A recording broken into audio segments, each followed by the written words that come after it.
Assalamualaikum warahmatullahi wabarakatuh.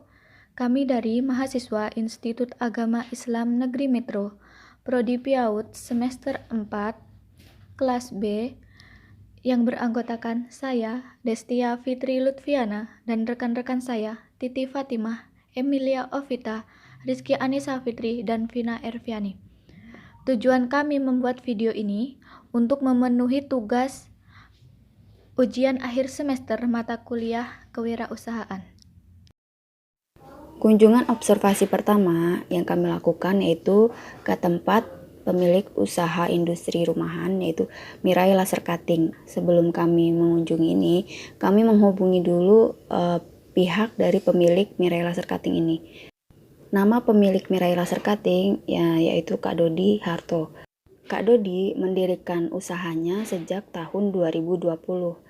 Tempat usaha atau rumah produksi Mirai Laser Cutting terletak di Jalan Simpang Metro, Gang Panji Kusuma 1, Sri Agung, Kecamatan Tinggi Neneng, Kabupaten Pesawaran, Lampung. Pada pelaksanaan observasi yang pertama, kami memutuskan untuk mengunjungi tempat produksi mahar. Tempat tersebut diberi nama Mirai Laser Cutting. Tahap pelaksanaan observasi yang kami lakukan yakni: pertama, perwakilan dari kami menyampaikan tujuan observasi kepada pemilik Mirai Laser Cutting, serta meminta izin untuk waktu dan tempat, sehingga kami dapat belajar dan menambah pengetahuan dari Mirai Laser Cutting.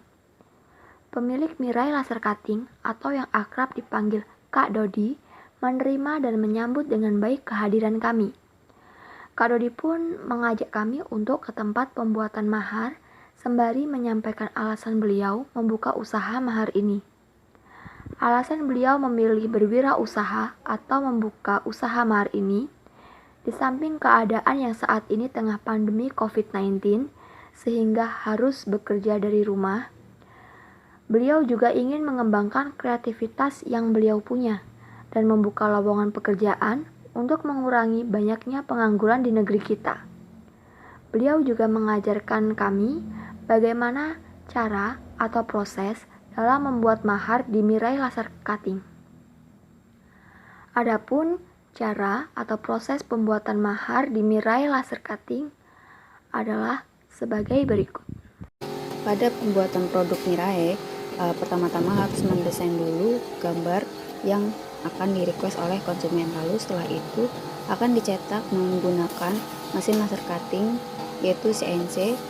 Fungsi dari mesin ini sendiri yaitu untuk meng-cutting atau memotong kayu-kayu atau mencetak produk yang akan dibuat. Lalu selanjutnya ada proses penghalusan kayu, penjemuran, dan di tempat ini juga membuat packingan untuk proses setelah finishing. Lalu setelah semua bahan-bahan terproses, selanjutnya produk akan melalui proses finishing. Nah, pada proses finishing ini ada seperti pengeleman, memasang aksesoris-aksesoris atau yang lainnya. Dan juga setelah proses finishing ini akan di-packing menggunakan bubble wrap atau packing kayu tadi. Lalu setelah di-packing akan dikirimkan kepada pembeli. Pada saat pengiriman produk, Mirai menggunakan jasa kurir pengantar barang yaitu JNE, JNT, dan juga Tiki. Nah, Mirai juga bisa COD atau cash on delivery. Ketika Kak Dodi tengah menjelaskan proses pembuatan mahar di Mirai Laser Cutting, Kak Dodi memberikan kami kesempatan untuk bertanya mengenai hal yang ingin kami ketahui. Kami pun bertanya mengenai biaya yang dibutuhkan sebagai modal usaha dan bagaimana kondisi keuntungan serta kekurangan dari usaha Mirai Laser Cutting ini. Kak Dodi menjawab, untuk usaha Mirai Laser Cutting ini memerlukan biaya yang cukup banyak sampai dengan 100 juta rupiah. Semuanya masih berjalan belum maksimal, apalagi Kak Dodi sebagai pemula dalam menjalankan bisnis sebenarnya terlalu tergesa-gesa dalam menjelaskan bisnis tersebut, mulai dari membeli banyak mesin dan barang yang sampai sekarang belum maksimal penggunaannya. Untuk keuntungan dari hasil satu mesin yang dimiliki Kak Dodi sudah menutup modal awal bisnis. Sedangkan untuk kerugian menurut Kak Dodi beliau hanya butuh investasi lebih banyak lagi, karena peluang untuk rugi lebih besar di bagian marketing. Kami pun juga bertanya mengenai kriteria terbaik seperti apa yang dibutuhkan dalam pemilihan bahan baku dari pembuatan bingkai mahar. Kak Dodi pun menjawab, menurut Kak Dodi, pemilihan bahan baku yang baik sangat mempengaruhi kualitas dari barang yang dihasilkan. Untuk pemilihan tripleknya sendiri, Kak Dodi mencari triplek dengan kualitas baik namun dengan harga yang terjangkau, karena Kak Dodi sudah memiliki langganan dengan kualitas triplek yang baik tetapi dengan harga yang cukup miring. Model triplek yang Mas Dodi gunakan untuk membuat mahar yaitu tipe standar. Kemudian, dalam usaha pemasaran mahar yang diproduksi oleh Mirai Laser Cutting, Kak Dodi memanfaatkan berbagai media sosial seperti Instagram, Tokopedia, WhatsApp, maupun Shopee. Nah, teman-teman pasti penasaran kan dengan nama akun Instagram ataupun nama toko Kak Dodi di Tokopedia ataupun nama toko Kak Dodi di Shopee?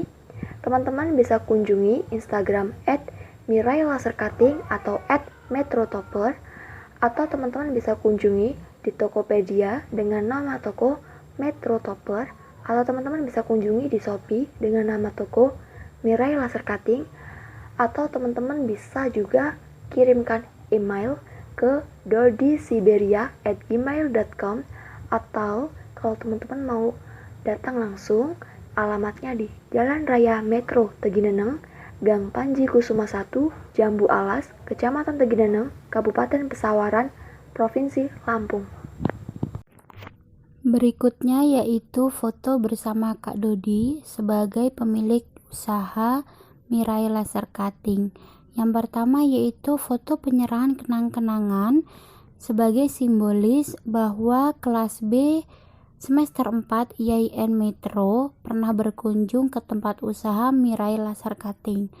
Yang kedua yaitu foto pemberian hadiah dari Kak Dodi sebagai pemilik Mirai Laser Cutting kepada PIAUD IAIN Metro kelas B semester 4 berupa hiasan dinding yang berbentuk kaligrafi. Dan yang terakhir yaitu foto bersama logo Mirai Laser Cutting. Yang selanjutnya yaitu usaha budidaya jamur tiram. Budidaya jamur tiram didirikan oleh Nova Dwi Setiawan pada tahun 2018. Awal ide untuk membuka usaha budidaya jamur tiram yaitu pada saat itu tetangga Mas Nova memiliki usaha yang serupa, yaitu budidaya jamur tiram. Dari situ, Mas Nova melihat peluang yang bagus untuk menjalankan ide bisnis tersebut. Menurut Mas Nova, budidaya jamur tiram ini tidak memerlukan banyak perawatan khusus, sehingga mudah untuk dikembangkan. Budidaya jamur tiram terletak di Jalan Nusantara 1, Kelurahan Morgodadi, Kecamatan Metro Selatan, Lampung. Pelaksanaan kunjungan lokasi kedua yaitu di tempat pembudidayaan jamur tiram. Seperti halnya dengan kegiatan observasi yang dilakukan di tempat pertama, kegiatan diawali dengan pembukaan dan penyampaian niat serta tujuan kedatangan mahasiswi dari IAIN Metro yang diwakilkan oleh Emilia Ovita. Kemudian disambut kembali oleh pemilik usaha yaitu Mas Nova. Setelah itu, kegiatan dilanjut dengan berkeliling melihat tempat penempatan jamur tiram. Dalam kegiatan ini juga, Mas Nova sambil menjelaskan dan memberikan ilmu mengenai pembudidayaan jamur tiram, diantaranya adalah cara pembuatan jamur tiram, yaitu dengan cara serbuk kayu dicampur dan diaduk, dicampur lagi dengan air, kemudian dikemas dalam plastik dengan ukuran 20 x 40. Selanjutnya, dimasukkan ke dalam tong atau drum untuk mematikan bakteri jamur lain atau jamur liar. Setelah keluar dari tong atau drum, bibit akan menjadi steril atau bersih. Sterilisasi ini dilakukan selama 6 jam. Di tempat pembudidayaan jamur tiram ini memiliki ruangan khusus untuk blacklog jamur dengan luas 10 x 15 meter yang bisa diisi dengan 10.000 blacklog atau dengan jumlah 1 kuintal.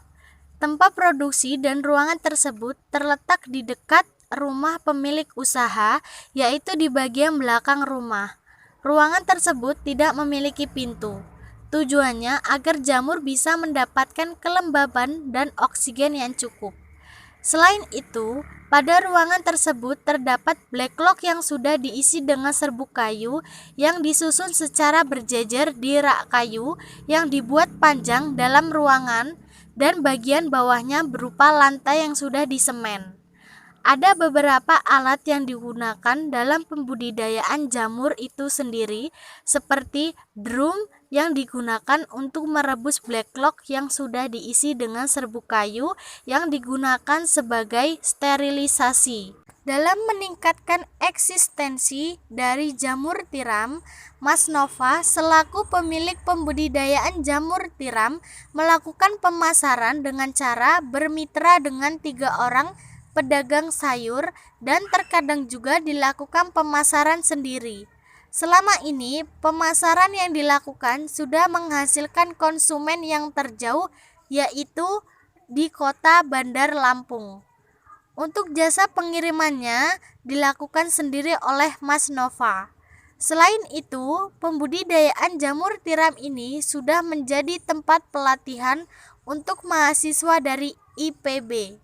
Menurut Mas Nova, perawatan pada jamur tiram sangatlah mudah, yaitu dilakukan penyiraman 2 kali sehari pada waktu pagi dan sore. Kalau waktu hujan tidak perlu disiram. Pembudidayaan jamur tiram ini juga tidak memerlukan obat-obatan tertentu. Pemanenan jamur bisa dilakukan setiap hari di waktu sore hari. Pemanenan bisa dilakukan hingga 5-6 kali dalam satu backlog. Limbah dari pemanenan jamur tiram atau serbuknya itu diproduksi sendiri oleh Mas Nova menjadi pupuk organik. Beberapa faktor penyebab gagalnya pemanenan diantaranya: yang pertama, karena bebauan wewangian, dan yang kedua, karena lokasi yang tidak lembab. Wewangian bisa menyebabkan jamur menjadi keriting, dikarenakan jamur tidak bisa mencium bau-bauan yang menyengat.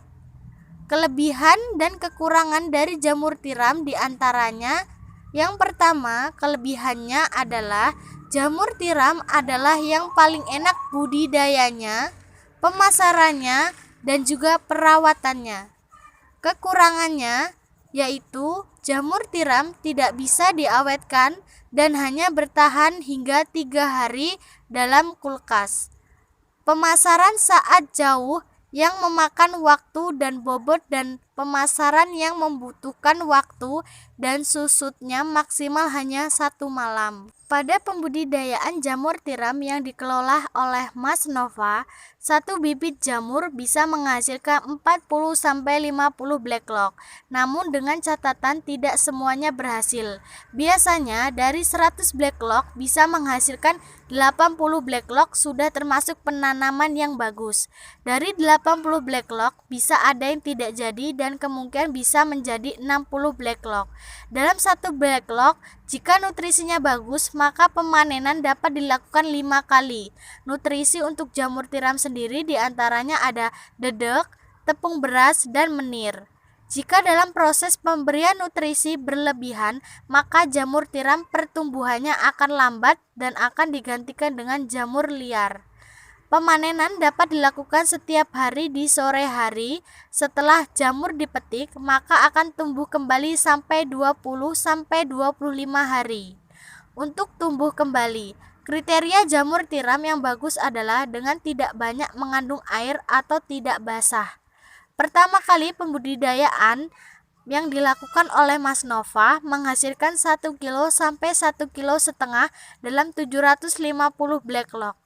Dengan harga jual 1 kilonya yaitu Rp10.000.